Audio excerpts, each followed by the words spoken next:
Sa ibang balita, sinampahan na ng Department of Justice ng kasong qualified human trafficking si dating presidential spokesperson Harry Roque, Cassandra Leong at 48 iba pa. Ay kay Justice Undersecretary Nicholas T., kaugnay ito sa ni-raid na Lucky South 99 Pogo sa Porac, Pampanga. Sa Angeles City Regional Trial Court, isinampa ng DOJ ang kaso pero ililipat daw sa Pasig RTC. Alinsunod po yan sa utos ng Korte Suprema na doon dinggin lahat ng trafficking cases sa konektado sa Pogo. Sabi pa ni Attorney T, iniutos na ni Justice Secretary Jesus Crespin Remulla na ipagbigay alam na sa the Netherlands na may kaso si Roque, lalo't humihiling siya ng asylum doon. Si Roque ay abogado ng Whirlwind Corporation, ang may-ari ng kinatitirikang lupa ng naturang Pogo. Sabi ni Roque, desidido ang Administrasyong Marcos Jr.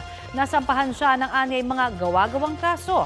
Idadagdag daw niya ang latest na asunto sa basihan ng kanyang asylum application bilang biktima umano ng political persecution.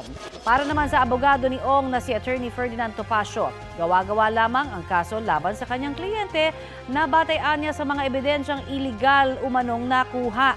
Gayunpaman, paghahandaan daw nila ang kaso at magtitiwala sa pasya ng korte. Si Ong ay authorized representative ng Lucky South 99 sa PAGCOR.